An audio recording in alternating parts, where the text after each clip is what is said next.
Mon mari m'a remis les papiers du divorce. Un test, lui et ses amis l'avaient inventé, pour voir si je me battrais pour nous. Il s'attendait à des larmes et à des supplications. J'ai signé tranquillement et je suis rentré chez moi.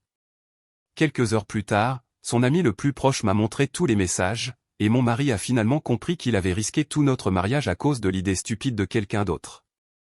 J'ai pris la plume et j'ai signé mon nom sur les papiers du divorce sans hésitation. Le visage de Julien est devenu blanc.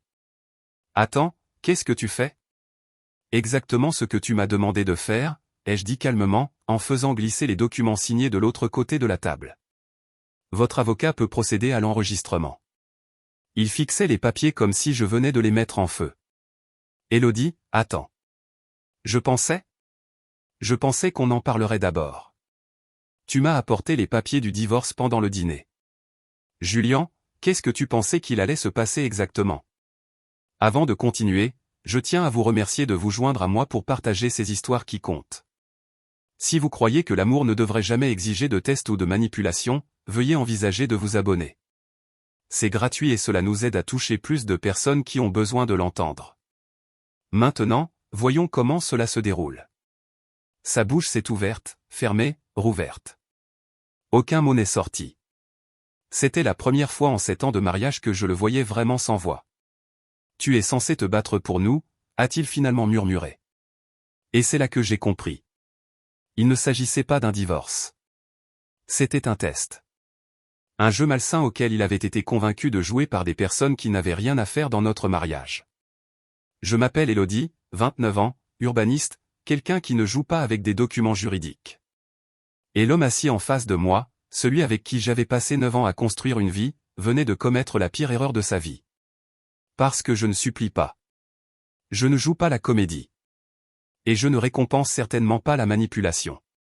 Ce que Julien ne savait pas encore, c'est que son ami le plus proche allait me montrer tous les messages, tous les plans, chaque étape calculée du piège qu'il avait tendu. Et au moment où il réaliserait ce qu'il avait fait, il serait bien trop tard pour revenir en arrière. Mais je m'emballe. Pour comprendre comment nous en sommes arrivés là, à ce moment avec les papiers du divorce signés et mon mari qui me regarde comme si j'étais devenue une étrangère, je dois revenir en arrière. Revenir à l'époque où je croyais vraiment que notre mariage était inébranlable. Nous nous sommes rencontrés il y a 9 ans lors d'un vernissage dans une galerie d'art communautaire, l'un de ces événements du jeudi soir où les gens font semblant de comprendre les peintures abstraites en buvant du vin bon marché dans des gobelets en plastique. Ma collègue Rachel m'avait traîné là-bas, insistant sur le fait que j'avais besoin de sortir plus après avoir passé 3 week-ends d'affilée à travailler sur des propositions de zonage. Julien se tenait devant la même peinture que moi. D'énormes tourbillons de bleu et de gris qui pouvaient signifier n'importe quoi ou absolument rien. J'ai fait une remarque sur le fait que cela représentait l'isolement urbain.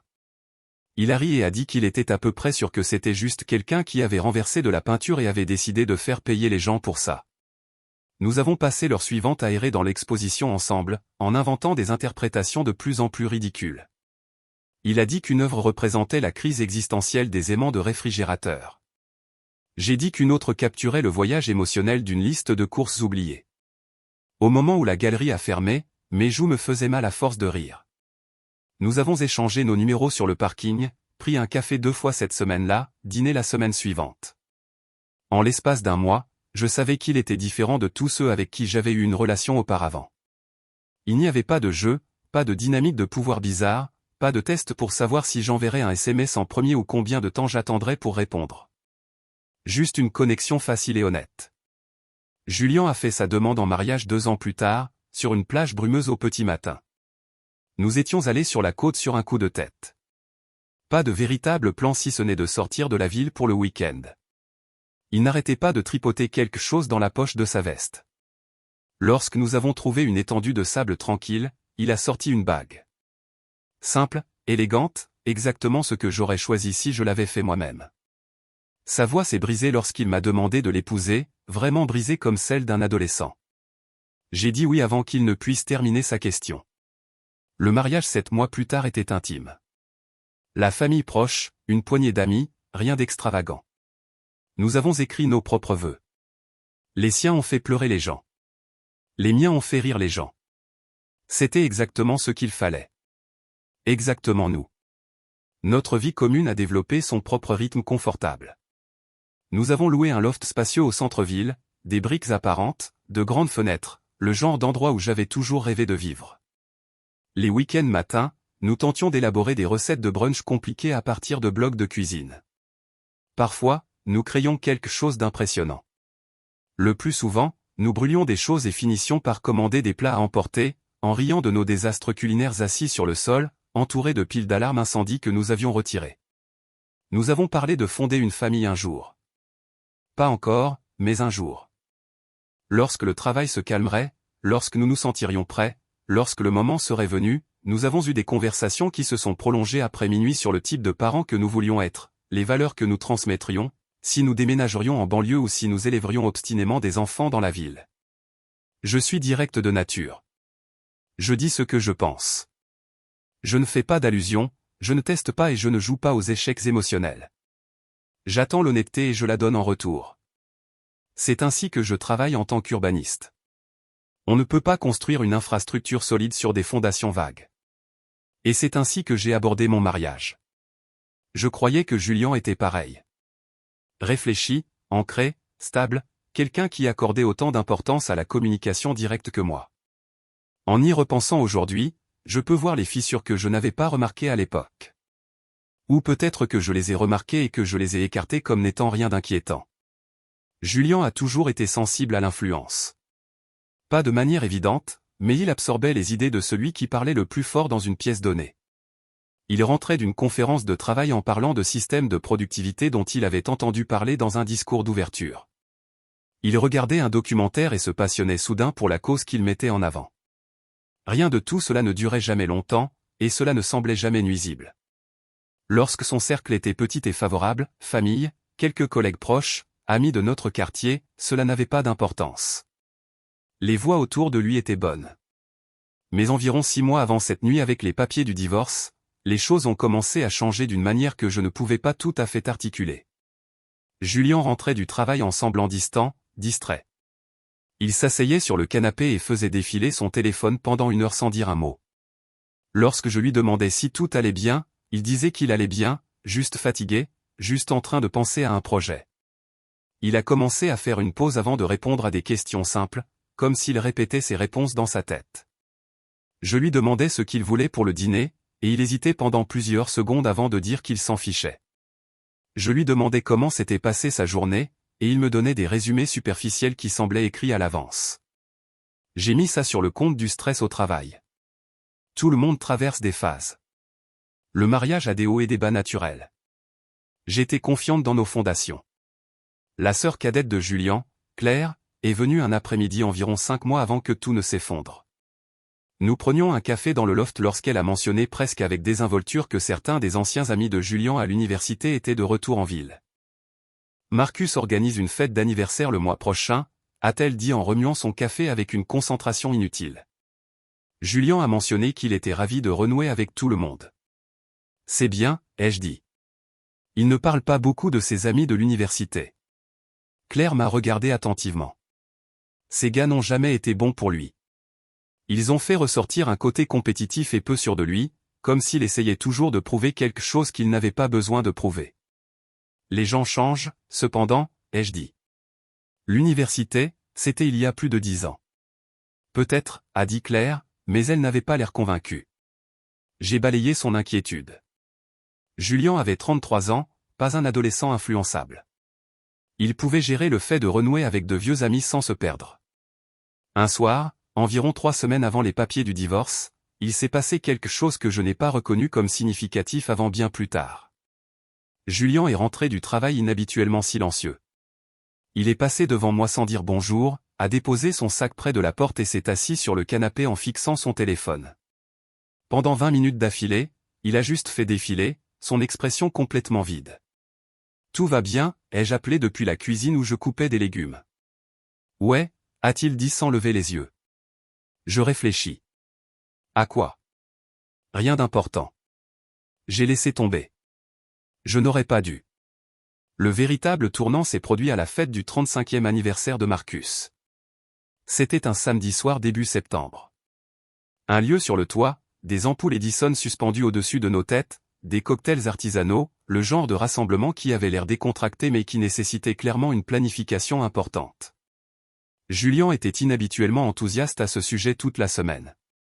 Il n'arrêtait pas de vérifier les détails, de demander si nous devions apporter du vin ou un dessert, de parler de personnes que je n'avais jamais rencontrées, comme si je connaissais déjà toute leur vie. Nous sommes arrivés avec des cupcakes gastronomiques de la boulangerie près de notre loft. Le toit était déjà bondé de gens qui riaient, buvaient, posaient pour des photos avec la ligne d'horizon de la ville en toile de fond. Julien s'est immédiatement éclipsé pour trouver Marcus et retrouver de vieux amis.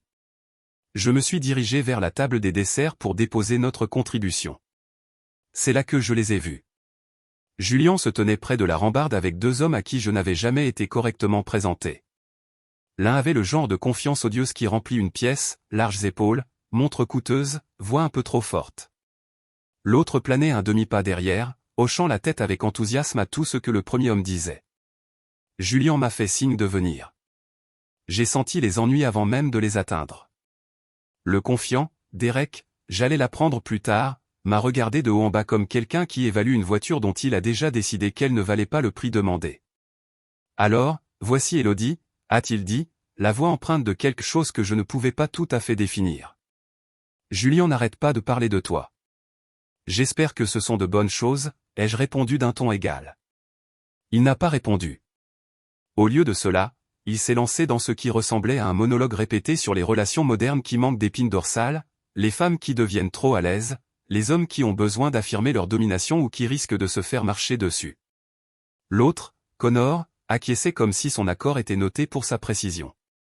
Mais ce qui me dérangeait le plus, ce n'était pas la rhétorique toxique de Derek. C'était le visage de Julien.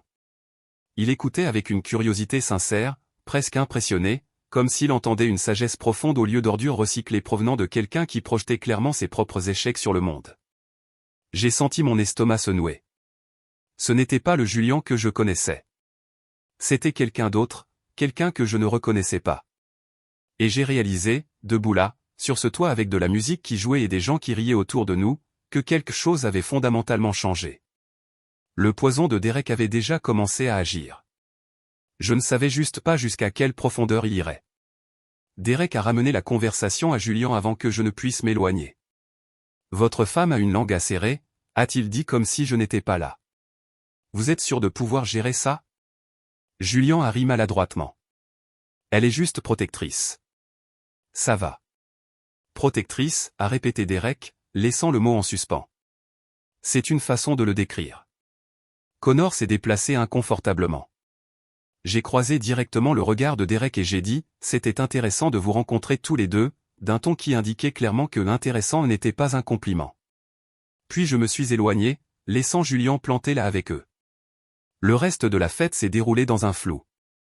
J'ai bavardé avec la petite amie de Marcus, je l'ai félicité pour une année de plus et j'ai observé de l'autre côté du toit Julien rester collé à Derek. Toutes les quelques minutes, Derek disait quelque chose et Julien hochait la tête, l'absorbant comme un évangile. Nous n'en avons pas parlé sur le chemin du retour. Julien regardait par la fenêtre, ses doigts tambourinant contre son genou. Lorsque nous sommes rentrés au loft, il s'est rendu directement dans la chambre sans dire bonne nuit. Je suis resté dans la cuisine, à rincer nos verres d'eau, en sentant le premier tremblement de quelque chose que je ne pouvais pas encore nommer, une maladie peut-être, ou la reconnaissance que quelque chose de fondamental avait changé. C'était le début. Ce qui a suivi s'est produit à la fois lentement et d'un seul coup. Julien a commencé à passer beaucoup plus de temps avec Derek et Connor. Les mardis soirs sont devenus des soirées poker. Les jeudis soirs se sont transformés en verres après le travail. Les après-midi du week-end ont disparu dans des sorties de golf auxquelles je n'étais pas invité. C'est juste bon de renouer avec les gars, a dit Julien lorsque j'ai mentionné que j'avais remarqué que son emploi du temps changeait. Je n'ai pas eu de groupe d'amis solide depuis des années. Je n'ai pas discuté. Les gens ont besoin d'amis. Je comprenais ça. Mais le Julien qui rentrait de ses sorties n'était pas la même personne que celle qui était partie. Il entrait après minuit en sentant le cigare et le whisky, son téléphone vibrant constamment avec des notifications de conversations de groupe. Il vérifiait les messages avant de m'embrasser pour me dire bonjour. Parfois, il ne m'embrassait même pas du tout, il se dirigeait directement vers le canapé, faisant défiler et riant de choses dont je ne faisais pas partie. Nos conversations ont commencé à se sentir différentes, tendues, comme si nous lisions des scénarios différents. Un mercredi soir, j'ai suggéré de regarder le documentaire que nous attendions depuis des semaines de voir ensemble. Il venait enfin de sortir en streaming, et j'avais organisé toute ma soirée autour de ça.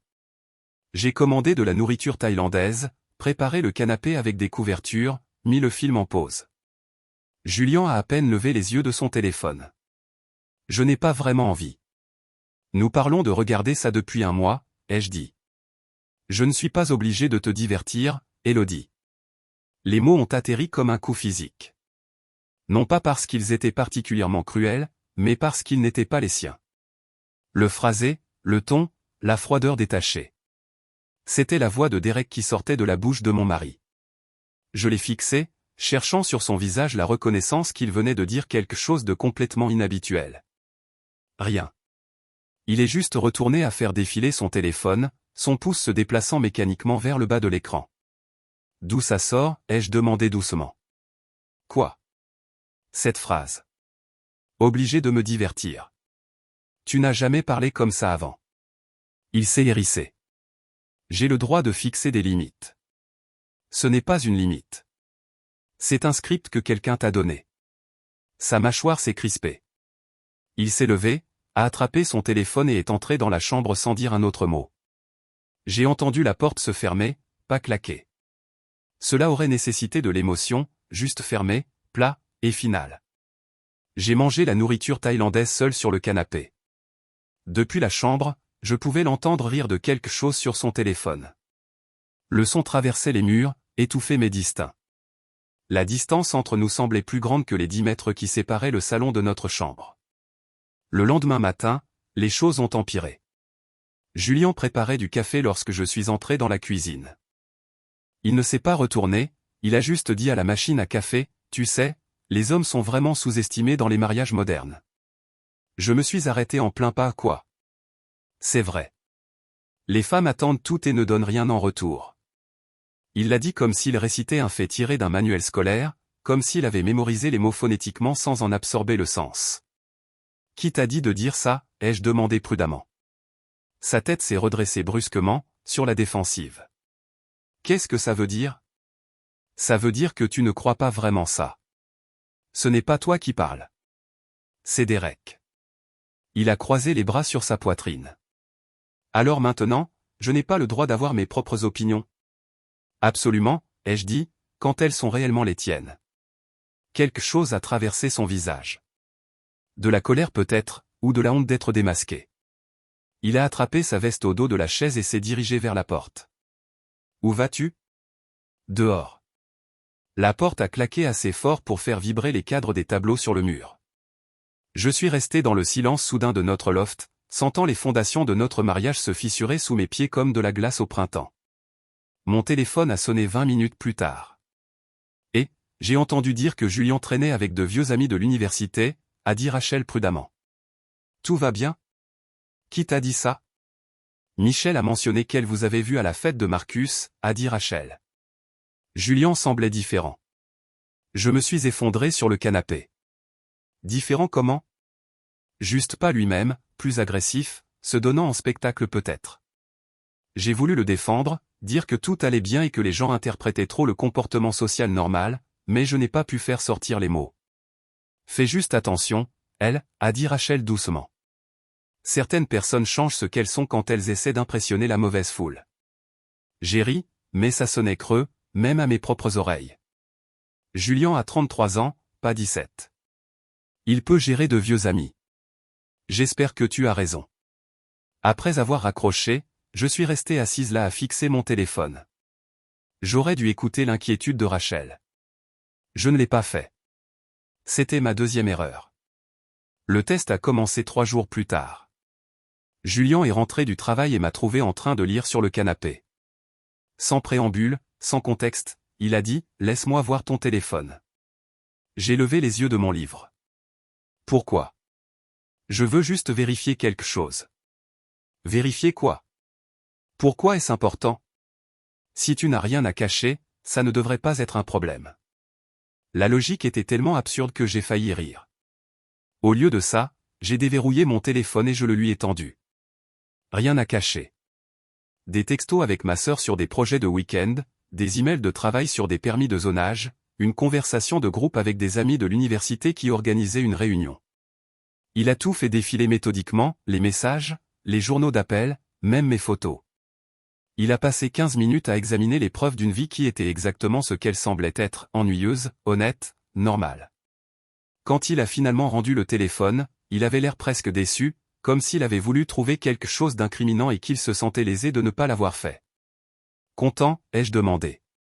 Il a haussé les épaules. Je m'assure juste. 3 jours plus tard, il a demandé à nouveau. Laisse-moi voir ton téléphone. Cette fois, j'ai dit non. Ses yeux se sont écarquillés. Pourquoi pas? Qu'est-ce que tu caches? Vie privée, ai-je dit d'un ton égal. Ce n'est pas négociable. Il m'a fixé comme si je venais d'avouer un meurtre. Waouh, tes vraies couleurs se révèlent vraiment. Assure-toi de rapporter à Derek que j'ai échoué à sa petite évaluation. Il ne l'a pas nié. Il n'a même pas essayé de faire croire qu'il s'agissait d'une insécurité spontanée. Il s'est juste retourné et s'est éloigné, sortant son propre téléphone pour taper quelque chose que je ne pouvais pas voir. Le lendemain soir, j'ai trouvé un carnet dans son sac de sport en cherchant les clés de la voiture. Je n'espionnais pas. Le sac était ouvert sur le comptoir de la cuisine. À l'intérieur, écrit de la main de Julien, se trouvait une liste, téléphone, échec. Test de jalousie publique, en attente. Question de dépendance financière, en attente. Hypothèse de transformation, en attente. Mon sang s'est glacé. Ce n'était pas une anxiété relationnelle spontanée. C'était une campagne planifiée. Une série de tests orchestrés conçus pour m'évaluer comme une candidate à un emploi. J'ai pris une photo de la page avec mon téléphone et j'ai remis le carnet exactement là où je l'avais trouvé. Les questions ont commencé à pleuvoir rapidement après ça. M'aimerais-tu toujours si je perdais mon travail, a demandé Julien au petit déjeuner. Me quitterais-tu si je prenais 20 kilos, a-t-il demandé pendant que nous faisions les courses. Et puis celle qui m'a presque fait éclater de rire, m'aimerais-tu toujours si je me transformais en arbre? Je l'ai regardé sérieusement. Comme une transformation complète d'Ovide des Métamorphoses en chaîne, ou plutôt une situation de ficus décoratif? Parce que si tu deviens mythologique, je ne vais certainement pas t'arroser quotidiennement pendant que tu contemples la photosynthèse. Il a cligné des yeux, complètement confus. Qu'est-ce que ça veut dire? Ça veut dire que si tu te transformais au hasard en feuillage du jour au lendemain, je supposerais que Derek t'a convaincu que c'était une démonstration de force. Il n'a pas trouvé ça drôle. Son visage s'est refermé, se fermant complètement. Chaque réponse que je donnais était apparemment fausse. Trop désinvolte. Pas assez émotionnelle. Pas le scénario qu'on lui avait dit que je devais suivre. Il faisait semblant d'être blessé, attendant que je m'excuse abondamment ou que je fasse une grande déclaration de dévotion éternelle. Mais ça n'avait jamais été mon style de communication. Il le savait quand il m'a épousé. Soudain, j'étais évalué comme une candidate dans une émission de télé-réalité pour laquelle je n'avais jamais auditionné. Le pire, c'était de le voir consulter son téléphone après chaque test. Il entrait dans une autre pièce, tapait quelque chose, attendait une réponse. Je pouvais voir la lueur de l'écran se refléter sur son visage à travers l'embrasure de la porte. Il ne remettait pas en question notre mariage parce que quelque chose n'allait pas. Il suivait des instructions. Et j'ai réalisé avec une clarté écœurante que Derek n'influençait pas seulement Julien, il le dirigeait. J'ai commencé à faire plus attention après avoir trouvé ce carnet. Regarder Julien est devenu comme regarder quelqu'un que je n'avais jamais rencontré auparavant. Un étranger portant le visage de mon mari, parlant avec sa voix, mais opérant à partir d'un manuel complètement différent. Samedi matin, il a suggéré que nous allions au marché fermier. Nous y allions tous les week-ends avant que Derek n'entre en scène. C'était notre rituel, nous errions dans les étals de produits frais, dégustions des fromages, achetions des fleurs dont nous n'avions pas besoin parce qu'elles étaient magnifiques. J'ai pensé qu'il essayait peut-être de renouer, de retrouver notre chemin vers la normale. J'aurais dû savoir qu'il n'en était rien. Nous étions debout à un étal de produits à examiner des tomates anciennes lorsque Julien a soudainement pointé du doigt une femme qui vendait du miel de l'autre côté de l'allée. « Elle est attirante » a-t-il dit à haute voix, assez fort pour que plusieurs personnes à proximité se retournent pour regarder. Je n'ai pas réagi, j'ai juste continué à examiner les tomates. Tant mieux pour elle. Il a attendu. Je pouvais sentir qu'il me regardait, mesurant ma réponse. Quand je ne lui ai pas donné la jalousie qu'il cherchait, il a recommencé. Tu as entendu ce que j'ai dit? J'ai dit qu'elle était attirante. J'ai ramassé une tomate particulièrement belle, l'inspectant pour voir s'il y avait des imperfections. Oui, les couchers de soleil le sont aussi. Quel est ton point? Une femme qui parcourait les concombres à proximité a réprimé un sourire. Le vendeur derrière l'étal s'est concentré très intensément sur l'arrangement de son étalage. La voix de Julien est montée d'un cran. Tu t'en fous même si je remarque d'autres femmes? Pas particulièrement, ai-je dit calmement en plaçant la tomate dans notre panier. Un couple debout près de la laitue a même gloussé. Le visage de Julien est devenu rouge. Il m'a regardé avec fureur comme si je venais de l'humilier devant un stade rempli de gens au lieu d'une poignée d'étrangers qui achetaient des légumes. La vendeuse de miel avait l'air profondément mal à l'aise, faisant semblant d'être très occupée à réorganiser des pots qui n'avaient pas besoin d'être réorganisés. J'ai payé nos produits. Julien se tenait à 1 mètre de distance, rayonnant de fureur, sa mâchoire si serrée que je pouvais voir le muscle se contracter. Le trajet de retour s'est fait en silence. Ses mains serraient le volant assez fort pour que ses jointures deviennent blanches. Il regardait droit devant, ne parlant pas, respirant à peine. Toutes les quelques secondes, son téléphone vibrait dans le porte-gobelet. Il jetait un coup d'œil, puis de nouveau à la route, puis de nouveau au téléphone. Lorsque nous sommes rentrés au loft, il s'est rendu directement dans la chambre et a fermé la porte. Pas claqué. Il était trop contrôlé pour ça, mais fermé avec une finalité délibérée. J'ai rangé les provisions. À travers la porte de la chambre, je pouvais entendre sa voix, étouffer mais agitée. Puis une autre voix qui répondait, « Derek ». Je ne pouvais pas distinguer les mots, mais je n'en avais pas besoin. Le ton m'a tout dit. Derek validait le récit que Julien avait construit sur mes échecs en tant qu'épouse, l'encourageant, nourrissant la toxicité. Je suis resté dans la cuisine en tenant un bouquet de persil que j'avais oublié de mettre au réfrigérateur, en écoutant mon mari chercher un soutien émotionnel auprès de l'homme qui détruisait notre mariage. Ce soir-là, Julien est sorti de la chambre avec quelque chose de nouveau dans les yeux, une froideur que je n'avais jamais vue auparavant, une distance qui semblait calculée plutôt qu'émotionnelle. Il s'est assis sur le canapé en face de moi, les mains jointes sur ses genoux comme s'il allait faire une déclaration préparée. Nous devons avoir une conversation sérieuse, a-t-il dit. J'ai mis en pause le podcast que j'écoutais, j'ai attendu. J'y ai beaucoup réfléchi, Élodie. Je ne pense pas que nous soyons compatibles. Les mots auraient dû faire mal. Peut-être qu'il l'aurait fait il y a 1 mois, mais je voyais ça venir depuis des semaines. J'avais vu les fondations s'éroder. Ce n'était pas une surprise. C'était juste une confirmation. D'accord, ai-je dit. Qu'est-ce qui a changé concrètement? Il a semblé momentanément décontenancé par mon sang-froid.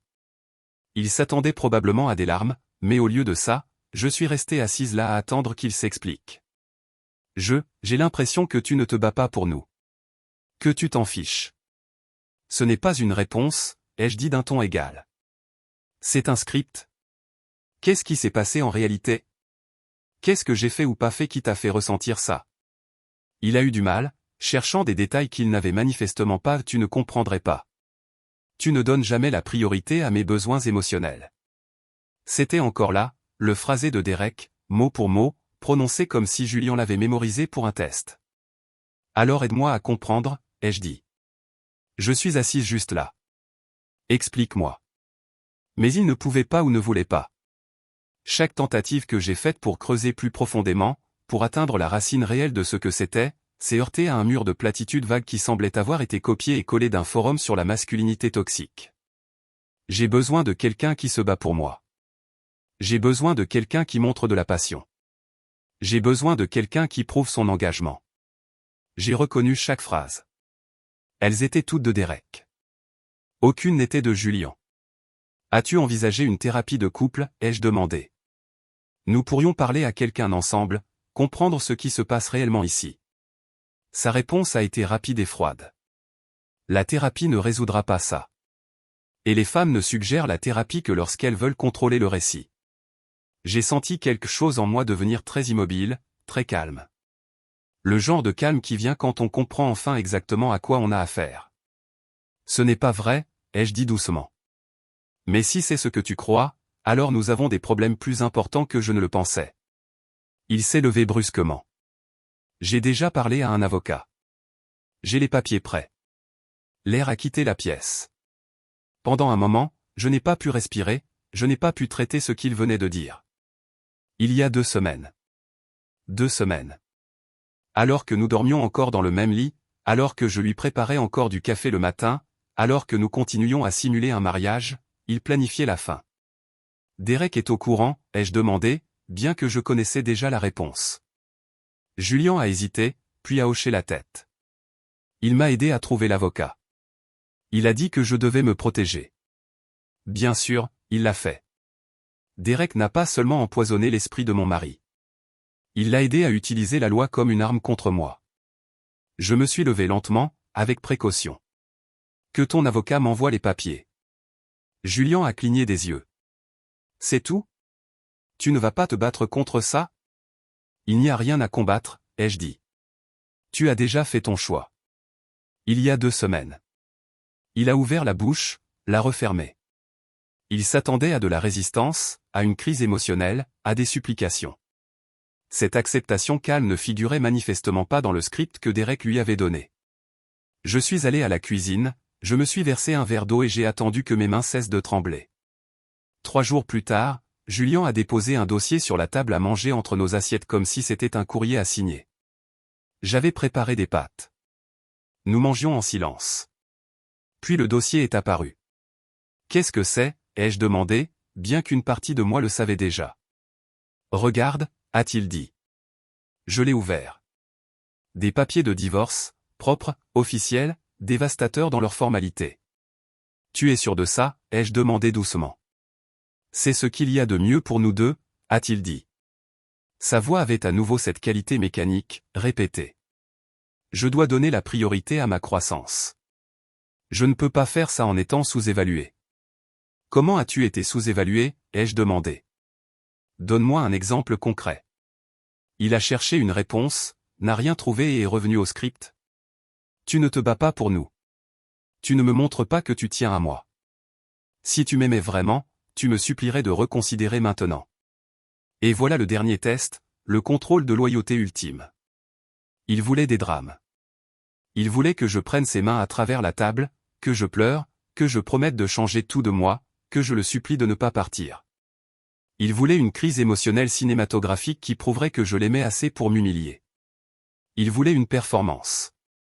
Au lieu de ça, j'ai ouvert le dossier et j'ai lu les documents méthodiquement. Requête en dissolution de mariage. Fiche de répartition des biens. Plan parental, non applicable. Nous n'avions jamais eu d'enfant. Élodie, qu'est-ce que tu fais? Sa voix s'est légèrement brisée. Je lis, ai-je dit. Tu m'as tendu des documents juridiques. Qu'est-ce que je devrais en faire d'autre? Tu es censé te battre pour nous, a-t-il dit désespérément. Si tu m'aimes vraiment, tu ne te contentes pas de signer des papiers. Je l'ai regardé, je l'ai vraiment regardé, j'ai cherché sur son visage toute trace de l'homme que j'avais épousé. J'ai surtout trouvé de la peur et de la confusion, comme s'il avait soudainement réalisé que le test se retournait contre lui, mais il ne savait pas comment l'arrêter. Si tu m'aimais vraiment, ai-je dit, en gardant ma voix complètement calme, tu n'utiliserais pas le divorce comme un test de loyauté. Son visage est devenu pâle. J'ai pris le stylo posé à côté de mon verre d'eau, j'ai paraphé chaque section requise, j'ai signé mon nom sur la dernière page, j'ai fait glisser les documents remplis de l'autre côté de la table. Votre avocat peut procéder à l'enregistrement. Il fixait les papiers comme si je venais de les mettre en feu. Et pour la première fois depuis le début de ce cauchemar, je me suis senti parfaitement clair sur qui j'étais et ce que je méritais. Ce n'était pas ça. Julian fixait les papiers signés comme si je venais de faire exploser quelque chose qu'il ne pouvait pas voir mais qu'il pouvait définitivement ressentir.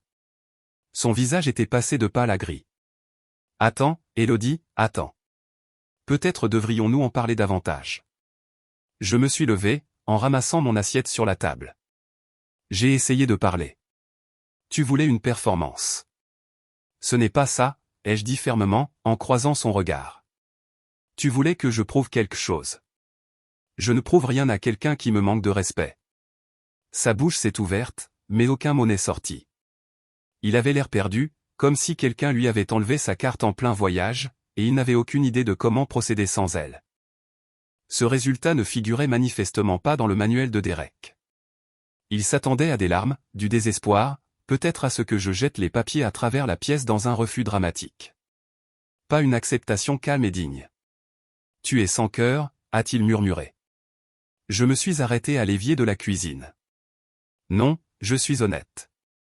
Il y a une différence. Il a tressailli comme si je l'avais giflé. J'ai rincé mon assiette, je l'ai mise dans le lave-vaisselle et je suis allé dans la chambre sans me retourner. Derrière moi, je l'ai entendu prendre son téléphone. Sa voix a commencé doucement, puis est montée plus haut, paniquée et suppliante. Les réponses de Derek ont filtré à travers les murs. Je ne pouvais pas distinguer les mots, mais le ton était indubitable, calme, rassurant, lui disant probablement que tout cela faisait partie du processus, que je reviendrais en rampant d'une minute à l'autre.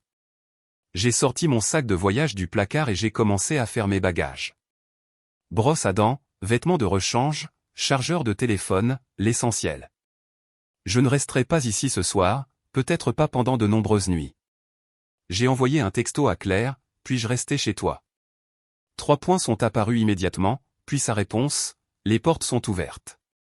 Ça va? J'ai répondu, pas encore, mais ça ira. J'ai attrapé mon sac, je suis retourné dans le salon où Julien était toujours au téléphone, le dos tourné, et je suis parti sans dire au revoir. Le trajet jusqu'à l'appartement de Claire a duré 20 minutes. Je n'ai pas pleuré, je n'ai pas mis de musique, j'ai juste conduit dans les rues de la ville avec mes mains fermes sur le volant et mon esprit étonnamment calme. Claire attendait à sa porte quand je suis arrivé. Elle m'a serré dans ses bras sans poser de questions, a pris mon sac et m'a fait entrer. Son appartement était petit mais confortable, tout dans des tons crème et gris doux, des plantes sur chaque surface. Le genre d'espace qui semblait intentionnellement paisible. Du thé, a-t-elle demandé. S'il te plaît. Nous nous sommes assises sur son canapé pendant que la bouilloire chauffait. Elle n'a pas insisté, elle s'est juste assise à côté de moi, attendant que je sois prête. Il m'a tendu des papiers de divorce, ai-je dit finalement. Alors, je les ai signés. Claire a hoché la tête lentement. Et maintenant il panique parce que tu as fait ce qu'il t'a demandé. Exactement. Ça ressemble à Julien, a-t-elle dit doucement. Il n'a jamais pu supporter que les gens le prennent au mot. La bouilloire a sifflé. Elle s'est levée pour faire le thé, et je suis restée assise là à sentir le poids de la journée se déposer enfin dans mes os. Le matin, mon téléphone avait explosé. Des messages d'amis dont je n'avais pas entendu parler depuis des mois. Des textos formulés avec soin qui avaient tous le même ton trop prudent, et j'ai entendu dire que tu traversais quelque chose. Je suis là si tu as besoin de parler. Reste forte. Tu peux le faire. Je prends des nouvelles. Fais-moi savoir si tu as besoin de quoi que ce soit. Le phrasé était trop similaire, trop répété, comme s'ils avaient tous été briefés par la même source. Puis Michel du travail a envoyé un message qui a tout clarifié, j'ai entendu dire que tu étais émotionnellement distante. Je ne réalisais pas que c'était aussi grave. Émotionnellement distante. J'ai réellement ri à voix haute, pas par amusement, mais par reconnaissance. Derek avait déjà commencé à répandre sa version des faits, me dépeignant comme la méchante, la femme froide qui n'a jamais valorisé son mari, qui a freiné sa croissance émotionnelle, qui l'a manipulé psychologiquement. L'hypocrisie était presque impressionnante. J'ai répondu à chaque ami avec le même message, Julien a initié le divorce comme un test. J'ai signé. C'est l'histoire complète. Certaines personnes ont immédiatement fait marche arrière, s'excusant d'avoir tiré des conclusions hâtives. Quelques-uns ont posé des questions de suivi, sincèrement inquiets. D'autres sont restés silencieux, et j'ai pris des notes mentales sur ceux qui entraient dans cette catégorie. Claire était assise en face de moi à sa petite table de cuisine en me regardant taper des réponses. Derek fait déjà du contrôle des dommages. Bien sûr qu'il le fait, ai-je dit. On ne peut pas laisser les gens savoir que sa brillante stratégie s'est retournée contre lui. Qu'est-ce que tu vas faire? Engager mon propre avocat. J'ai appelé Margaret Pritchard cet après-midi-là. Claire l'avait recommandé, une avocate spécialisée dans les divorces réputée pour être juste mais ferme, quelqu'un qui ne tolérait pas les jeux ou la manipulation. Le bureau de Margaret était au centre-ville, tout en verre, en acier et en efficacité. Elle m'a reçu dans les 2 heures suivant mon appel. Racontez-moi tout, a-t-elle dit, un stylo suspendu au-dessus de son bloc-notes. J'ai tout exposé, le calendrier, le carnet avec la liste, les papiers de divorce que Julien a présentés comme un scénario auquel il s'attendait à ce que j'échoue. Margaret ne m'a pas interrompu, elle a juste pris des notes, son expression neutre, mais son stylo se déplaçant rapidement. Quand j'ai terminé, elle a levé les yeux. C'est l'une des affaires les plus étranges que j'ai traitées, mais pas la plus étrange. Les hommes font des choses stupides quand leurs amis les convainquent que les relations sont des compétitions. Elle a feuilleté ses notes. La bonne nouvelle, c'est que vous avez tout bien documenté. La mauvaise nouvelle, c'est que votre mari va probablement paniquer quand il réalisera que ça se déroule réellement.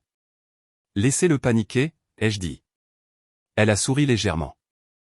J'aime travailler avec des clients qui savent ce qu'ils veulent. Faisons enregistrer les papiers et avançons proprement. Pas de drame, pas de retard, juste la dissolution. J'ai quitté son bureau en me sentant plus légère que je ne l'avais été depuis des semaines. Tout était en mouvement maintenant, plus de limbe. Julien ne m'a pas contacté de toute cette première journée. Je suis resté chez Claire, assise sur son canapé à lire un livre sur lequel je ne pouvais pas me concentrer pendant qu'elle travaillait depuis son bureau à domicile dans la pièce d'à accent grave côté. Vers 23 heures, mon téléphone a sonné. Julien. J'ai fixé son nom sur l'écran, hésitant à répondre. La curiosité a gagné. Sa voix est arrivée brisée, rauque. J'ai fait une terrible erreur. Je n'ai pas répondu, j'ai juste tenu le téléphone contre mon oreille et j'ai attendu. Je ne pensais rien de tout ça. Je n'allais pas vraiment aller jusqu'au divorce. C'était. Il s'est arrêté, et je pouvais l'entendre lutter avec l'aveu. C'était censé être un test. C'était là, à voix haute, confirmé. Derek a dit que tu refuserais de signer, a chuchoté Julien. Il a dit que si tu m'aimais vraiment, tu te battrais plus fort. Je pensais que tu te battrais. Je suis restée silencieuse. Il n'y avait rien de constructif à dire, rien qui ne changerait ce qui s'était déjà passé. Il s'est complètement effondré alors. Des sanglots bruyants, des excuses frénétiques se bousculant, des explications décousues sur la façon dont Derek l'avait convaincu que cela renforcerait notre mariage, sur la façon dont il avait pensé que me choquer avec des papiers de divorce me ferait prouver ma dévotion. Sur la façon dont il n'avait jamais imaginé que je signerais réellement. Je t'aime, a-t-il répété. Je t'aime. Je ne voulais pas ça. Mais tout ce que je ressentais, c'était la clarté. Une clarté froide, parfaite. Il a essayé de tester notre mariage avec des documents juridiques. Il a laissé quelqu'un d'autre contrôler son jugement, et il s'attendait à ce que je coopère à la manipulation comme si c'était une partie normale du fait d'aimer quelqu'un. Quand il s'est finalement épuisé, quand les sanglots se sont transformés en une respiration tremblante et que les excuses se sont taries, j'ai dit simplement « Au revoir, Julien ». Et j'ai mis fin à l'appel. Claire est apparue à la porte du salon. « Ça va ?» J'ai hoché la tête. « Je vais bien en fait. Pour la première fois depuis des mois, je sais exactement où j'en suis. » Elle est venue s'asseoir à côté de moi sur le canapé. « Julien m'a appelé hier, il m'a demandé si je pouvais te parler, te convaincre de reconsidérer. » Qu'est-ce que tu as dit? Je lui ai dit qu'il avait fait son choix, et qu'il devait maintenant vivre avec. Elle m'a regardé attentivement. C'est mon frère. Je l'aime, mais ce qu'il t'a fait était cruel et stupide, et je ne vais pas l'aider à réparer ça. J'ai ressenti une poussée de gratitude si forte qu'elle a presque fait couler des larmes. Merci de ne pas me pousser. Elle m'a serré la main. Tu es la personne la plus forte que je connaisse, elle. Tu n'as besoin de personne pour mener tes batailles.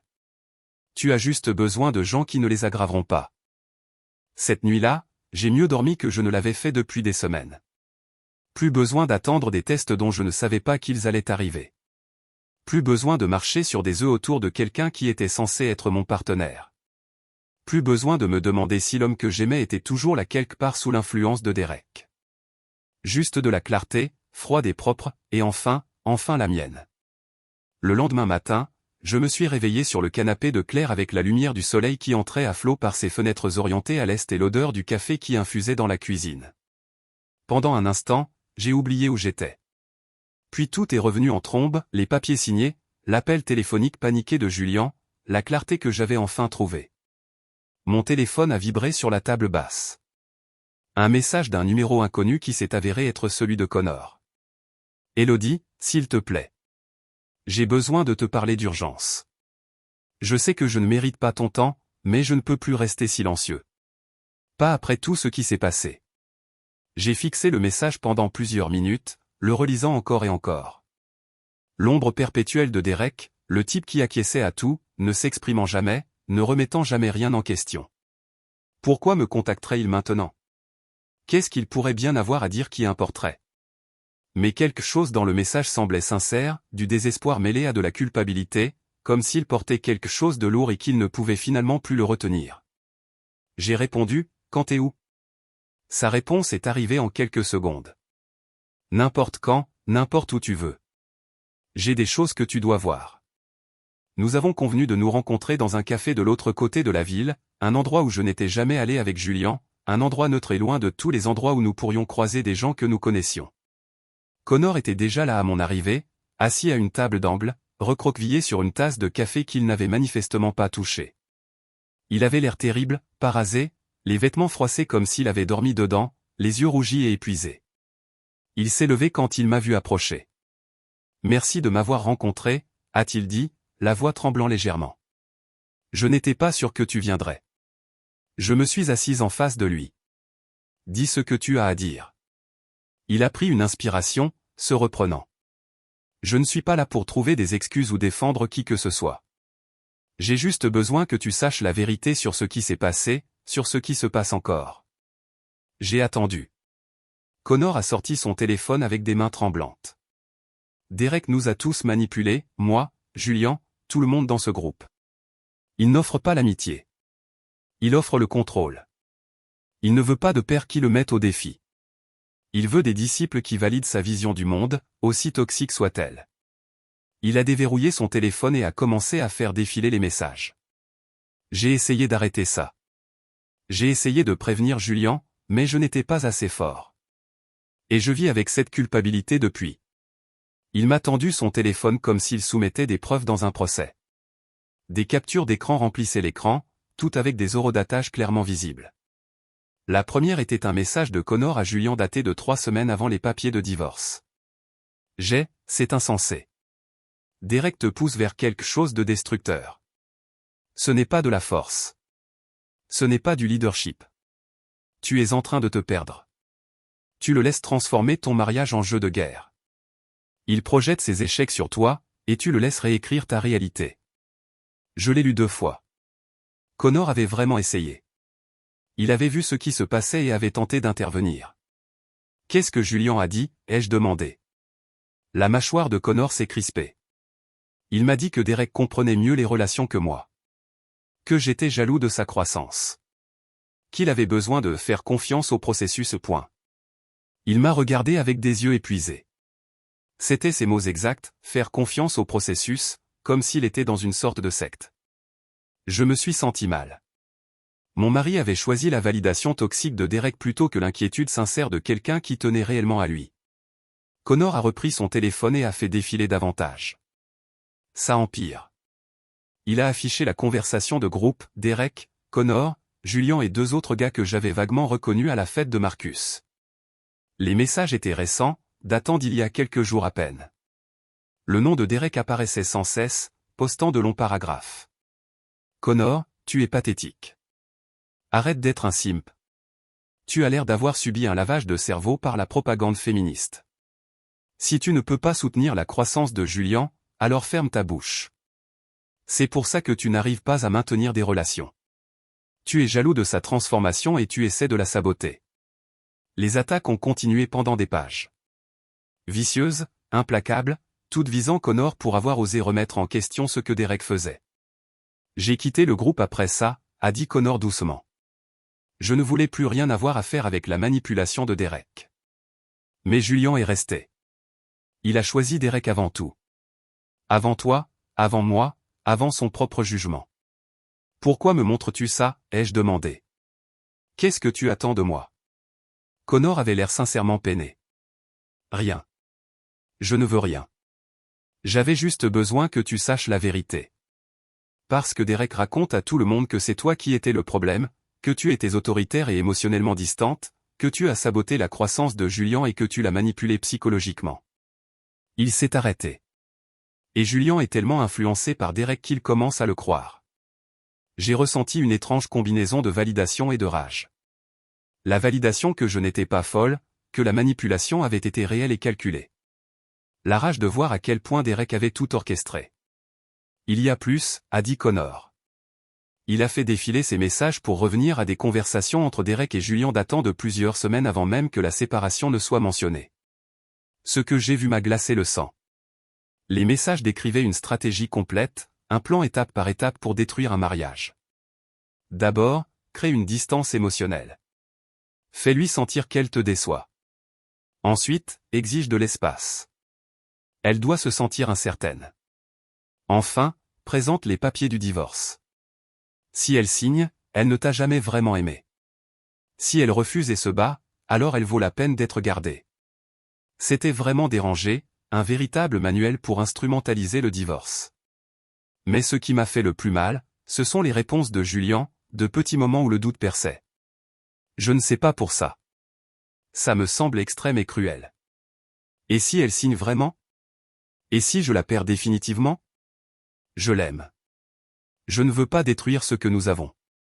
Chaque fois que Julian hésitait, Derek répondait avec le même type de renforcement, écrasant le doute, nourrissant la toxicité. Le doute signifie que tu es faible.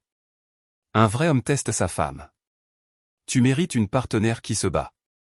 Elle ne partira pas à moins que tu ne la forces à le faire. Il s'agit de reprendre ton pouvoir. J'ai rendu le téléphone à Connor, ma main plus stable que je ne l'aurais cru. J'apprécie que tu me montres ça. Vraiment. Ça aide de savoir que je n'imaginais pas les choses, mais... Connor a demandé, lisant mon ton, mais ça ne change pas ta décision. Tu ne vas pas revenir en arrière. Il a hoché la tête, et quelque chose comme un soulagement a traversé son visage. Je ne pensais pas que tu le ferais. Honnêtement, j'espérais que tu ne le ferais pas. Tu mérites mieux que quelqu'un qui se laisserait manipuler au point de détruire quelque chose de bien. Pourquoi es-tu resté silencieux si longtemps, ai-je demandé. Connor a baissé les yeux sur son café. De la lâcheté, surtout. Je ne voulais pas être la cible des attaques de Derek. Je ne voulais pas perdre le groupe d'amis. Et une partie de moi continuait de penser que Julian finirait par se ressaisir tout seul. Il a croisé mon regard. Mais quand j'ai entendu dire que tu avais réellement signé les papiers, quand j'ai vu Derek célébrer comme s'il avait remporté une sorte de victoire, je n'ai plus pu me taire. Tu mérites de connaître la vérité. Nous sommes restés silencieux pendant un moment. Le café bourdonnait de conversations tranquilles autour de nous, des gens vaquant à leur vie normale pendant que la mienne était disséquée à travers des captures d'écran et des confessions. Que va-t-il se passer maintenant, a demandé Connor. J'avance, ai-je dit simplement. Mon avocat a déjà tout déposé. Julian a fait son choix. Plusieurs choix, en fait. Et j'en ai fini de faire partie du jeu tordu de quelqu'un d'autre. Pour ce que ça vaut, a dit Connor, je pense que tu fais la bonne chose. Julian doit toucher le fond avant de voir ce qu'est réellement Derek. Et même là, je ne suis pas sûr qu'il se remettra de ça. Ce n'est plus mon problème, ai-je dit, et je le pensais. Connor a hoché la tête. Puis-je te demander quelque chose? Vas-y. Comment as-tu fait pour rester si calme quand il t'a tendu ces papiers, quand il s'attendait à ce que tu t'effondres? Comment as-tu fait pour simplement les signer? J'y ai réfléchi un instant. Parce qu'au moment où j'ai compris que c'était un test, j'ai su que le mariage était déjà terminé. On ne teste pas les gens en qui on a confiance. On ne manipule pas les gens qu'on respecte. Et je ne suis pas intéressé à prouver mon amour à quelqu'un qui pense qu'il a besoin d'être prouvé. Connor a souri tristement. Julian n'a aucune idée de ce qu'il a perdu. Non, ai-je acquiescé. Il n'en a vraiment aucune idée. Je me suis levé pour partir. Connor s'est levé aussi. Merci de m'avoir rencontré, a-t-il dit, et je suis désolé de ne pas avoir été plus courageux plus tôt. Tu as été assez courageux quand c'était important, lui ai-je dit. Ça compte. Je suis sorti du café dans la lumière du matin en me sentant plus légère que je ne l'avais été depuis des mois. La vérité était révélée. La manipulation était exposée. Et j'avais enfin la confirmation que rien de tout cela n'avait été de ma faute. Julian avait choisi cette voie. Il avait suivi volontairement le poison de Derek, ignorant tous les avertissements, rejetant tous les doutes, et maintenant il devrait vivre avec les conséquences. Je suis retourné à l'appartement de Claire avec les fenêtres baissées, laissant l'air printanier me vider la tête. Les révélations de Connor m'avaient donné quelque chose dont je ne savais pas que j'avais besoin, la confirmation, la preuve que la manipulation avait été réelle, calculée, délibérée. Je ne perdais pas la tête. Je n'avais pas imaginé le changement chez Julien. Tout avait été orchestré par quelqu'un qui n'avait rien de mieux à faire que de détruire le bonheur des autres. Quand je suis revenu, Claire travaillait à sa table de cuisine, son ordinateur portable ouvert, ses lunettes perchées sur son nez. Elle a levé les yeux quand je suis entré. « Comment ça s'est passé ?» Éclairant, ai-je dit, en déposant mes clés sur le comptoir. Connor m'a tout montré, tout le plan, chaque message, chaque manipulation. Claire a fermé son ordinateur portable. Et ça ne change rien. Tu vas toujours de l'avant avec le divorce. Elle a hoché la tête, sans surprise. Bien. Ce soir-là, j'étais assise sur le canapé de Claire à lire quand un mouvement à l'extérieur de la fenêtre a attiré mon attention. J'ai regardé la rue en bas et je l'ai vu, Julien arpentant le trottoir comme s'il avait perdu quelque chose et qu'il ne se souvenait plus où il l'avait laissé. Allant et venant, téléphone à la main, levant les yeux vers l'immeuble de Claire toutes les quelques secondes. L'interphone a sonné. Une fois, 2 fois, 3 fois de suite. Claire s'est levée et a appuyé sur le bouton. Quoi ? Claire, s'il te plaît. J'ai besoin de parler à Élodie. La voix de Julien est arrivée, minuscule et désespérée. Elle ne veut pas te parler. Rentre chez toi, Julien. Juste 5 minutes, s'il te plaît. Non. Rentre chez toi avant que j'appelle la police. Elle a relâché le bouton. L'interphone a sonné à nouveau immédiatement. Elle l'a débranché du mur. Mon téléphone a commencé à sonner. Le nom de Julien s'est allumé sur l'écran. J'ai refusé l'appel. Il a sonné à nouveau. Refusé. J'ai coupé la sonnerie. Des textos ont commencé à affluer. Je les ai vus apparaître les uns après les autres, sans en ouvrir aucun. S'il te plaît, Élodie, laisse-moi juste m'expliquer. Tu fais une énorme erreur. Derek avait tort. Je le vois maintenant. Je t'aime. S'il te plaît, ne jette pas tout ce que nous avons construit. Les messages ont continué à arriver, des excuses mêlées à des accusations, le désespoir se transformant en colère, puis de nouveau en supplication, des montagnes russes émotionnelles que je n'avais aucune envie d'emprunter. Claire s'est assise à côté de moi sur le canapé. Tu veux que j'appelle la police ? J'ai secoué la tête. Pas encore. Laisse-le s'épuiser. Nous sommes restés assises là en silence, à regarder la télévision avec le son bas, pendant que Julien arpentait les lieux à l'extérieur pendant 2 bonnes heures. Finalement, vers minuit, il a abandonné et est parti. Mais ce n'était pas la fin. Le lendemain, Julien attendait devant mon immeuble de bureau quand je suis sorti du travail, juste debout là sur le trottoir, les mains dans les poches, l'air de ne pas avoir dormi. Élodie, s'il te plaît. Je suis passé devant lui pour aller à ma voiture sans répondre. Pouvons-nous juste parler ? 5 minutes. C'est tout ce que je demande. J'ai déverrouillé la porte de ma voiture. Il s'est approché. Je sais que j'ai gaffé. Je sais que j'ai écouté les mauvaises personnes, mais nous pouvons arranger ça. Nous le pouvons. Je suis monté dans ma voiture, j'ai fermé la porte et je suis parti pendant qu'il parlait encore. Le lendemain, il s'est présenté à ma salle de sport, attendant sur le parking quand je suis sorti après ma séance d'entraînement matinale. Comment as-tu su que j'étais ici ? Ai-je demandé, connaissant déjà la réponse. Il avait suivi ma position d'une manière ou d'une autre, probablement depuis des semaines. Je voulais juste te voir, m'expliquer. Il n'y a rien à expliquer, Julien. Tu as été très clair. Ce n'est pas juste. Tu ne me donnes même pas une chance de l'être. Je suis allé à ma voiture, je suis monté dedans et je l'ai laissé planter là. Des lettres manuscrites ont commencé à apparaître à la réception de mon immeuble, de longues explications décousues remplies d'excuses et de prétextes et de nostalgie, des rappels des bons moments que nous avions passés, des promesses que les choses pourraient revenir à ce qu'elles étaient, des assurances qu'il avait changé. Mais pas une seule fois, ni dans les textos, les appels, les lettres ou les embuscades sur le parking, il n'a dit « j'ai eu tort de te manipuler ». C'était toujours « j'ai fait une erreur », comme si demander le divorce avait été une simple distraction au lieu d'un test calculé pour me briser. J'ai tout documenté, des captures d'écran de textos, des photos de lui attendant devant mon lieu de travail, des copies des lettres, des déclarations de témoins de Claire et de ma collègue Michel, qu'il avait vu rôder près de ma voiture. J'ai tout transmis à Margaret. Elle a tout examiné et a envoyé une notification écrite formelle à l'avocat de Julien. Le langage juridique était dense, mais le message était clair, plus de visites impromptues, plus d'attentes devant le domicile ou le lieu de travail d'Élodie, aucune tentative de contact en dehors des voies légales, aucune embuscade émotionnelle. Une fois que les conséquences sont devenues légales au lieu d'être simplement émotionnelles, Julien a cessé immédiatement. Les appels ont pris fin. Les textos ont cessé. Les lettres ont cessé d'apparaître. Plus de confrontation sur le parking ni d'apparition surprise devant ma salle de sport. J'ai ressenti une satisfaction sinistre de voir avec quelle rapidité il avait reculé quand de véritables limites avaient de véritables dents. Pendant ce temps, Connor me tenait au courant de ce qui se passait dans le monde de Derek. Derek est en train de péter un câble, m'a-t-il envoyé par texto un soir. Il est furieux que tu saches tout. Il reproche à Julien d'être faible, il me reproche d'avoir trahi le groupe. Il te traite de manipulatrice et dit que tu as empoisonné tout le monde contre lui. Bien, ai-je répondu. Laisse-le imploser.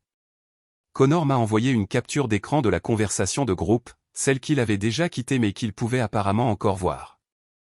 Le message de Derek remplissait l'écran, voilà ce qui arrive quand vous laissez les femmes contrôler le récit. Élodie vous a tous manipulés. C'est elle la véritable méchante ici. Elle a joué la victime, et vous êtes tous tombés dans le panneau. Julien est mieux sans elle. Je l'ai montré à Claire. Elle l'a lu et a ri. Il est vraiment déterminé à réécrire la réalité, n'est-ce pas? C'est ce que font les narcissiques, ai-je dit. Ils ne peuvent pas admettre qu'ils ont tort, alors ils font en sorte que tout le monde soit le problème. La procédure de divorce a avancé plus vite que je ne l'avais prévu. Une fois que Margaret a pris le relais, tout est devenu purement transactionnel, documents, signatures, répartition des biens, feuilles de calcul. Julien et moi avons divisé le contenu du loft de la façon dont les adultes épuisés gèrent les séparations, article par article, pièce par pièce, aucun de nous deux n'ayant l'énergie de se battre pour des biens matériels. Il a demandé le canapé en cuir que nous avions acheté ensemble pour notre 2e anniversaire. Très bien. J'ai gardé les étagères que j'avais assemblées moi-même un samedi pendant qu'il était à une conférence de travail. Il voulait la machine à café sophistiquée que ses parents nous avaient offerte comme cadeau de mariage. J'ai gardé le batteur sur socle que j'utilisais réellement. Tout était si banal, si décevant. La fin d'un mariage réduite à des cases à cocher et des listes d'inventaire. La partie la plus difficile n'était pas la procédure juridique. C'était de gérer les amitiés communes. Certaines personnes m'ont contacté avec des messages formulés avec soin, « J'espère que tu vas bien », sur ce ton qui suggérait qu'elles avaient déjà entendu une version des faits de quelqu'un d'autre et qu'elles n'étaient pas sûres de ce qu'il fallait croire. Quelques amis ont pris le parti de Julien sans poser de questions. D'autres sont restés neutres mais distants, ne voulant pas s'impliquer dans un drame. Rachel m'a appelé un soir. J'ai entendu ce qui s'est passé. Je suis tellement désolé. J'ai toujours pensé que quelque chose clochait chez Derek. Tu as essayé de me prévenir, ai-je dit. J'aurais dû être plus direct. Ça n'aurait rien changé. Julien a fait son choix. Marcus m'a contacté aussi, s'excusant abondamment. Je n'avais aucune idée que Derek empoisonnerait Julien comme ça. Je ne les aurais jamais remis en contact si j'avais su ce qu'il était devenu. Je le croyais. Marcus avait été inconscient, pas malveillant. Il voulait juste réunir de vieux amis, sans savoir que l'un d'eux était devenu toxique. Connor m'a dit qu'il avait commencé une thérapie pour tout traiter. J'ai besoin de comprendre comment je me suis laissé permettre à quelqu'un comme Derek pendant si longtemps. Pendant que tout cela se passait, le monde de Derek était apparemment en train de s'effondrer. Je l'ai croisé un après-midi complètement par accident. Je sortais d'une librairie du centre-ville, un sac de nouveaux romans à la main, quand j'ai entendu sa voix percer le bruit de la rue. Élodie. Je me suis retourné lentement, délibérément calme. Derek marchait vers moi comme s'il attendait cette confrontation. Tu devrais avoir honte de toi, a-t-il commencé immédiatement. La façon dont tu as traité Julien est dégoûtante. Tu as abandonné un homme qui essayait de grandir et de s'affirmer. Je l'ai regardé d'un ton égal. Envisages-tu de faire une pause pour respirer à un moment donné? Il a cligné des yeux, déstabilisé. Tu as interrompu mon après-midi, ai-je dit. Donc nous sommes quittes. Sa mâchoire s'est crispée. Tu l'as abandonné quand il avait besoin que tu te battes. Les gens sur le trottoir ralentissaient, regardant la confrontation se dérouler. Je lui ai demandé sincèrement, est-ce que quelque chose dans ta vie s'est déjà déroulé comme tu le racontes? Son visage est devenu rouge. Qu'est-ce que ça veut dire? Je suis sérieuse. Tu es en plein dans 2 divorces, apparemment en route vers une 3e rupture, et d'une manière ou d'une autre, tu penses toujours être qualifié pour donner des leçons aux gens sur les relations? Plusieurs passants s'étaient complètement arrêtés maintenant, ne faisant plus semblant de ne pas écouter. Derek a ouvert la bouche, mais aucun son n'en est sorti. Pour la première fois depuis que je l'avais rencontré, il n'avait absolument rien à dire. Le visage de Derek s'est tordu, passant en revue les émotions plus vite qu'il ne pouvait les traiter, la confusion, la colère, l'humiliation. La foule autour de nous avait grossi, au moins une 12aine de personnes regardant maintenant ouvertement au lieu de faire semblant de ne pas le faire. Tu es une féministe toxique, a-t-il finalement réussi, la voix tremblant légèrement. J'ai failli rire. Bien sûr, ce doit être ça. Certainement pas le fait que tu as conçu un stratagème de divorce et que tu t'attendais à des applaudissements quand il a explosé au visage de tout le monde. Il a ouvert la bouche à nouveau, mais rien n'en est sorti. Son cerveau a semblé se bloquer complètement. Pour la première fois depuis que j'avais rencontré Derek, il était vraiment sans voix. Pas de répliques répétées, pas de platitudes toxiques, juste du silence. Je ne vais pas me disputer avec toi, ai-je dit calmement. Tu n'es pas mon problème. Tu ne l'as jamais été. Je suis passé devant lui, je suis monté dans ma voiture et je suis parti pendant qu'il restait figé sur le trottoir comme si quelqu'un l'avait débranché en plein milieu d'une performance. Dans mon rétroviseur, j'ai vu quelques passants rire. Une femme m'a même fait un signe de pouce en l'air alors que je quittais le trottoir. Ce soir-là, Connor m'a envoyé un texto, Derek est en train de péter un câble. Il vient de publier une diatribe à ton sujet sur les réseaux sociaux. C'est complètement décousu. J'ai vérifié par curiosité morbide. Derek avait écrit un long message décousu sur les femmes modernes qui abandonnent les bons hommes et manipulent les récits pour jouer la victime. Il ne me nommait pas spécifiquement, mais quiconque connaissait la situation reconnaîtrait exactement de qui il parlait.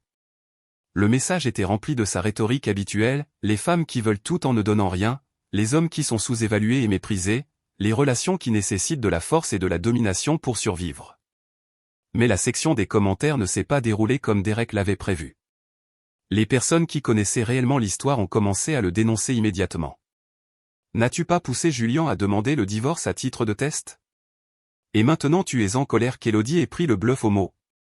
Peut-être arrêter de donner des conseils relationnels quand tu es divorcé 2 fois et apparemment en route vers un 3e. Quelqu'un avait parcouru les anciens messages de Derek et avait fait des captures d'écran de ses conseils précédents, toutes les ordures toxiques sur les tests des partenaires, le maintien du contrôle, ne jamais laisser les femmes obtenir un avantage émotionnel. Ils ont posté les captures d'écran côte à côte avec sa diatribe actuelle. Un autre commentaire disait, peut-être que si tu passais moins de temps à donner des leçons aux autres et plus de temps à travailler sur toi-même, tu ne serais pas divorcé 2 fois et sans amis. Le fil de discussion n'a cessé de s'allonger, les gens partageant leurs propres expériences avec la manipulation de Derek, d'autres postant des histoires sur ses mariages ratés, quelques connaissances mutuelles soulignant l'hypocrisie de quelqu'un dont la propre vie s'effondrait donnant des conseils à des personnes dans des relations saines. Derek a supprimé le message en moins de 3 heures, mais les captures d'écran avaient déjà circulé. Les gens les avaient enregistrées, partagées, diffusées sur différentes plateformes. Le mal était fait. Des semaines plus tard, Connor a envoyé un autre message. Tu dois voir les derniers réseaux sociaux de Derek. C'est complètement dingue. J'ai vérifié, curieuse de savoir quelle nouvelle catastrophe il avait créée pour lui-même. Derek était apparemment entré dans une nouvelle phase. Son profil était soudainement rempli de photos de couple avec une femme nommée Stéphanie, soignée, d'allure professionnelle, le genre de personne qui avait probablement sa vie en ordre d'une manière dont Derek n'était certainement pas capable. Ces légendes avaient complètement changé de ton. J'ai enfin trouvé une femme qui correspond à mon énergie. Elle me met au défi intellectuellement, j'apprends à quoi ressemble un véritable partenariat. C'était le même homme qui avait donné des leçons à Julien sur le fait de ne jamais laisser les femmes obtenir un avantage émotionnel, la même personne qui avait prêché sur le maintien de la domination et du contrôle à tout prix. Maintenant, il publiait des photos de lui regardant Stéphanie avec adoration avec des légendes comme « Elle me donne envie d'être meilleure » et « J'apprends à écouter plus qu'à parler ». La section des commentaires était impitoyable. Les gens ont immédiatement commencé à ressortir ces anciens messages, ceux sur la manipulation féminine, sur les tests des femmes, sur le fait de ne jamais montrer de vulnérabilité, et à les comparer à sa nouvelle douceur performative. Quelle version de Derek est la vraie? Ou es-tu juste en train d'essayer des personnalités jusqu'à ce que l'une d'elles t'attire l'attention? Tu te souviens quand tu disais que les hommes ne devraient jamais laisser les femmes les voir vulnérables? Qu'est-il arrivé à ça? C'est le type qui a détruit le mariage de quelqu'un parce qu'il pend. Et que tester la loyauté était masculin. Maintenant, il publie des selfies de couple et parle de croissance émotionnelle. Connor m'a envoyé des captures d'écran, clairement amusé par tout le spectacle. C'est celui qui a convaincu Julian de faire exploser son mariage. Quelqu'un qui joue n'importe quelle version de la masculinité qu'il pense lui apportera une validation. Je devais admettre qu'il y avait quelque chose de presque satisfaisant à voir l'hypocrisie de Derek exposée si publiquement. Mais l'histoire ne s'est pas arrêtée là. 3 semaines plus tard, Stéphanie a apparemment mis fin à la relation. Comment le savais-je? Parce que les réseaux sociaux de Derek ont subi une autre transformation spectaculaire du jour au lendemain. Chaque photo de couple a disparu. Chaque légende douce et vulnérable a disparu. Il a complètement cessé de suivre Stéphanie et a effacé toute preuve que la relation avait jamais existé. À leur place, il y a eu un flot de citations agressives sur l'indépendance, le respect de soi et le fait de ne pas avoir besoin de la validation de qui que ce soit, la même rhétorique qu'il avait vomie avant Stéphanie, comme si le mois précédent de publication masculine évoluée n'avait jamais eu lieu. Il était de retour à donner des leçons sur les relations du point de vue de quelqu'un qui ne pouvait clairement pas en maintenir une lui-même. Le message de Connor était simple, tout est parfaitement logique maintenant. Derek n'a jamais cru à rien de ce qu'il prêchait. Il avait juste soif d'attention et de contrôle, et il a détruit ton mariage pour son ego. Je n'ai pas répondu. Il n'y avait plus rien à dire sur Derek. C'était un homme triste et peu sûr de lui, rejouant les mêmes schémas toxiques sans cesse, blâmant tous les autres quand il échouait inévitablement. Mais alors que Derek implosait publiquement, Julian était toujours en spirale privée. Même après que Margaret ait envoyé l'avertissement juridique formel, Julian a continué à tester les limites. Il passait lentement devant l'immeuble de Claire, sa voiture roulant au pas au moins une fois par jour. Il se présentait dans des cafés près de mon bureau, s'asseyant dans le coin avec un ordinateur portable ouvert, faisant semblant que c'était une coïncidence. Il laissait des paquets à des amis communs, des livres qu'il pensait que j'aimerais, une écharpe que j'avais mentionné vouloir il y a des mois, une photo encadrée de nous de notre mariage. Chacun venait avec une note demandant à l'ami de la transmettre, de me dire qu'il était désolé, de me faire savoir qu'il avait changé. Il ne s'approchait jamais assez pour violer l'ordonnance juridique que Margaret avait établie, mais il était toujours là, planant aux limites de ma vie, faisant sentir sa présence.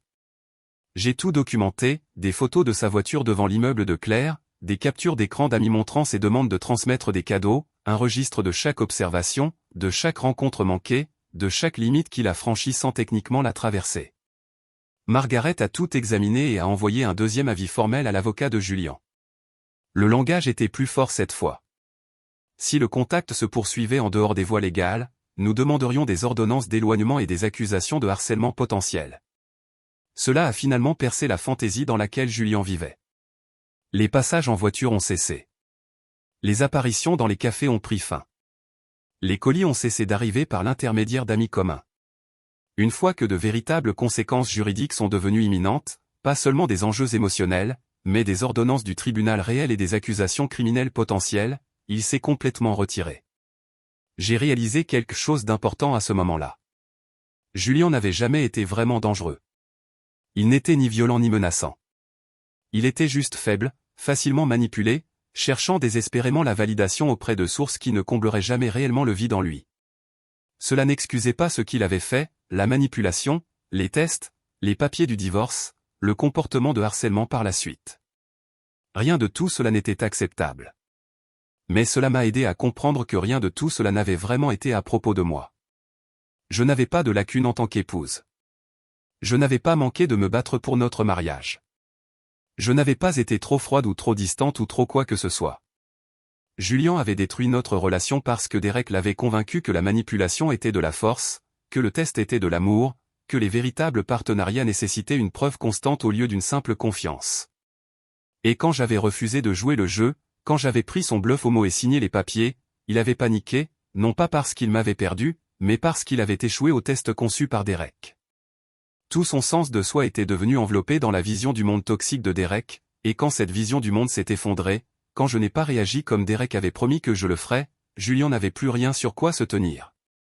J'ai ressenti quelque chose qui ressemblait à de la pitié pour lui, pas assez pour le reprendre, pas assez pour pardonner ce qu'il m'avait fait subir, mais assez pour comprendre qu'il était aussi une victime, juste une victime consentante qui avait choisi le poison de Derek plutôt que notre partenariat. La procédure de divorce a continué à avancer, document signé, bien divisé. Le loft a été vendu à un jeune couple qui n'avait aucune idée de l'histoire contenue dans ses murs. Et à travers tout cela, j'ai continué à avancer, un jour à la fois, une signature à la fois, un pas de plus vers la liberté. La date de l'audience finale est arrivée un mardi matin à la fin du printemps, le genre de journée qui semblait trop belle pour les fins, ciel bleu clair, soleil chaud, des oiseaux chantant dans les arbres à l'extérieur du palais de justice comme si rien d'important ne se passait à l'intérieur. Je suis arrivé 15 minutes à l'avance. Margaret m'a rencontré dans le hall, examinant les documents finaux une dernière fois, s'assurant que tout était en ordre. Cela devrait être simple, a-t-elle dit. Signé, confirmé, terminé. Tu seras officiellement divorcé d'ici le déjeuner. J'ai hoché la tête, me sentant étonnamment calme. Pas de nervosité, pas de remise en question, juste une certitude tranquille que c'était exactement ce qui devait se passer. Julian attendait déjà dans le couloir à l'extérieur de la salle d'audience quand nous sommes arrivés. Il avait l'air diminué d'une certaine manière, pas physiquement plus petit, juste dégonflé, comme si quelqu'un avait finalement déconnecté la validation externe sur laquelle il fonctionnait depuis des mois. Il portait le même costume qu'il avait porté à notre mariage. Je ne sais pas si c'était intentionnel ou juste une coïncidence, mais cela ressemblait à une tentative désespérée de symbolisme qui n'a pas atteint son but du tout. Nous nous sommes assises de part et d'autre du couloir, Margaret à côté de moi, l'avocat de Julian à côté de lui. Le silence était lourd, inconfortable. Julian n'arrêtait pas de me jeter des regards de côté, ouvrant légèrement la bouche comme s'il voulait parler mais ne trouvait pas les mots. Je n'ai offert aucune ouverture, je n'ai pas créé d'espace pour des discours de dernière minute ou des tentatives de réconciliation. Je suis restée assise là à attendre que nos noms soient appelés. Finalement, il a chuchoté à travers l'espace entre nous, « Élodie, nous n'avons vraiment pas à finaliser ça. » Je l'ai regardé directement. « Si, Julian, nous le devons absolument. Ce sont les conséquences des choix. » Il a dégluti difficilement, sa pomme d'Adam se soulevant visiblement. « Je n'ai jamais imaginé que ça se terminerait vraiment comme ça. »« Tu n'as pas imaginé, » ai-je dit doucement. « Tu as écouté quelqu'un qui détestait notre bonheur plus qu'il ne se souciait de ton bien-être, et tu as choisi de le croire plutôt que de choisir de me faire confiance. » Ses yeux se sont remplis de larmes qui ne sont pas tout à fait tombées. « Peux-tu jamais pardonner ce que j'ai fait ?» J'ai considéré la question honnêtement. « Je ne te déteste pas, Julian, mais je ne te fais pas confiance. Et sans confiance, il ne reste plus rien sur quoi construire. » Il a hoché la tête lentement, comme si mes mots confirmaient quelque chose qu'il avait déjà accepté intérieurement mais qu'il n'avait pas voulu admettre à voix haute. Le greffier est apparu dans l'embrasure de la porte. Brennan contre Brennan. Nous nous sommes levés, sommes entrés dans la petite salle d'audience, nous nous sommes assis à une table avec nos avocats respectifs pendant que le juge examinait les documents finaux. Tout le processus a pris moins de 20 minutes. Signé ici. Paraphé ici. Confirmer que tous les actifs ont été divisés équitablement. Confirmer qu'il n'y a pas de litige en suspens. Confirmer que les deux parties acceptent la dissolution. Oui. Oui. Oui. Le juge a signé l'ordonnance finale. Votre mariage est officiellement dissous. Vous êtes tous les deux libres de partir. Juste comme ça, 7 ans de mariage se sont terminés par une signature et une phrase. Nous sommes sortis ensemble, nos avocats se séparant dans des directions différentes. Julian et moi sommes restés près de la sortie du palais de justice, la lumière du soleil printanier entrant à flot par les hautes fenêtres. « Au revoir, Élodie » a-t-il dit doucement. « Au revoir, Julian. » Pas de confrontation criarde, pas d'aveu dramatique de dernière minute, pas de moment de réalisation digne d'un film, juste deux personnes qui s'étaient autrefois aimées se disant au revoir pour la dernière fois. Je suis allé à ma voiture seule, me sentant plus légère que je ne l'avais été depuis des mois, réellement légère, comme si je portais quelque chose de lourd depuis si longtemps que j'avais oublié ce que ça faisait de se tenir droite. Claire m'attendait dans un petit restaurant à quelques pâtés de maison de là. Nous avions prévu un déjeuner tranquille après l'audience, sa façon de s'assurer que je ne serais pas seul quand tout serait enfin terminé. Quand je suis entré, elle s'est levée immédiatement et m'a serré dans ses bras. « Comment te sens-tu » a-t-elle demandé quand elle a finalement lâché prise. « Libre » ai-je dit simplement, et je le pensais. Nous nous sommes assises, avons commandé du vin et des pâtes, et avons parlé de tout sauf de Julien et du divorce et des 6 derniers mois de procédure judiciaire. Claire m'a parlé d'un projet sur lequel elle travaillait. Je lui ai parlé d'une proposition de zonage qui avait finalement obtenu l'approbation du conseil municipal après des mois de révision. Nous avons ri d'un film terrible que nous avions regardé la veille au soir, une conversation normale, une vie normale, pas de test, pas de manipulation, pas de marche sur des œufs, juste 2 personnes qui se soucient réellement l'une de l'autre partageant un repas et appréciant la compagnie de l'autre. Le groupe d'amis toxiques s'était complètement désintégré à ce moment-là. Connor avait complètement coupé les ponts avec Derek et allait apparemment mieux en thérapie. Marcus s'était excusé à plusieurs reprises et s'était éloigné de toute la situation. Les autres gars du groupe s'étaient dispersés, probablement soulagés d'échapper à l'attraction gravitationnelle de Derek. Derek lui-même était publiquement humilié et sans relation, essayant désespérément de reconstruire sa façade brisée sur les réseaux sociaux pendant que tous ceux qui connaissaient la vérité regardaient son hypocrisie se dérouler en temps réel. Et Julien était isolé, rongé par le regret, comprenant enfin ce qu'il avait détruit mais incapable de le réparer. Je me sentais mal pour lui parfois, pas assez mal pour reconsidérer, pas assez mal pour le contacter, juste une tristesse lointaine pour quelqu'un qui avait eu quelque chose de bien et qui l'avait jeté parce qu'il avait été convaincu que ce n'était pas suffisant. 3 mois après la finalisation du divorce, j'ai croisé Marcus dans un marché fermier communautaire. Il m'a vu examiner des tomates anciennes, le même genre que Julien et moi avions regardé le jour où il avait organisé son test de jalousie publique, et s'est approché avec prudence. « Élodie, pouvons-nous parler 1 minute ?» J'ai hoché la tête, et nous nous sommes éloignés de l'étal de produits. « Je te dois des excuses » a dit Marcus. « De vraies excuses. »« Tu t'es déjà excusé » lui ai-je rappelé. Il a secoué la tête. « Pas adéquatement. » J'ai ramené Derek dans la vie de Julien. Je les ai remis en contact. Je ne savais pas ce que Derek était devenu, mais j'aurais dû faire plus attention. J'aurais dû prêter attention aux signes avant-coureurs. J'ai apprécié sa sincérité. Tu ne pouvais pas le savoir. Derek est très doué pour cacher ce qu'il est jusqu'à ce qu'il soit déjà à l'intérieur de la tête de quelqu'un. Marcus a hésité, puis a dit doucement, Julien a du mal, vraiment du mal. Il a complètement coupé les ponts avec Derek il y a environ 1 mois, mais le mal est fait. Il t'a perdu. Il a perdu la plupart de ses amis. Il a perdu son respect de soi. Il m'a regardé attentivement. Je pense qu'il comprend enfin ce qu'il a jeté. J'ai ressenti une pointe de quelque chose, pas de regret, pas de nostalgie, juste de la tristesse pour des années gâchées et un potentiel qui ne serait jamais réalisé. J'espère qu'il trouve la paix, ai-je dit sincèrement. Je le souhaite vraiment, mais pas avec moi. Marcus a hoché la tête. Je comprends. Pour ce que ça vaut, tu as géré tout avec plus de grâce que la plupart des gens auraient pu le faire. Je l'ai remercié et j'ai continué mes achats, le laissant planter là, l'air soulagé que la conversation se soit aussi bien déroulée. Ce soir-là, mon téléphone a vibré avec un message d'un numéro inconnu qui s'est avéré être le nouveau téléphone de Julien. Juste 3 mots, je suis désolé. J'ai fixé le message pendant longtemps. Une partie de moi voulait répondre, reconnaître les excuses, offrir une sorte de clôture finale qui pourrait nous aider tous les deux à passer complètement à autre chose.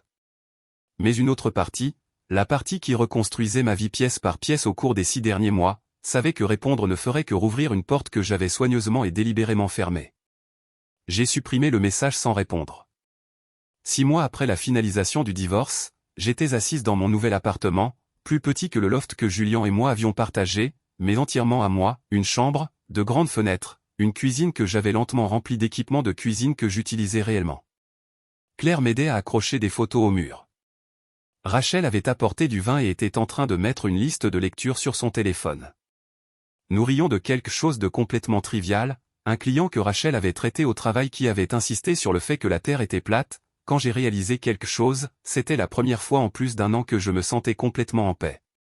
Pas de test qui attendait au coin de la rue, pas de manipulation déguisée en amour, pas de marche sur des œufs autour de quelqu'un qui était censé être mon partenaire, juste des amitiés sincères avec des personnes qui valorisaient l'honnêteté plutôt que les jeux. Je n'ai pas supplié. Je n'ai pas craqué. Je n'ai pas joué le théâtre émotionnel que Julien avait été entraîné à attendre.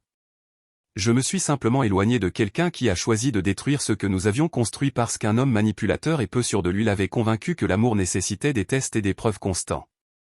Et je ne me suis jamais retourné une seule fois. Parce que la plus grande vengeance n'était pas de punir Julien ou d'exposer Derek ou de faire souffrir qui que ce soit. La plus grande vengeance était de construire une vie où l'absence de Julien ressemblait à une liberté au lieu d'une perte, une vie où je pouvais m'asseoir avec des amis, boire du vin, rire de rien et me sentir sincèrement et complètement heureuse. Une vie qui était entièrement la mienne et qui valait plus que n'importe quel mariage construit sur des tests et de la manipulation ne pourrait jamais l'être. Si cette histoire de force tranquille et de liberté ultime vous a fait hocher la tête, cliquez sur le bouton j'aime tout de suite. Ma partie préférée était quand Elodie a calmement signé ses papiers de divorce sans une seule larme, prenant parfaitement le bluff de Julien au mot. Quel a été votre moment préféré?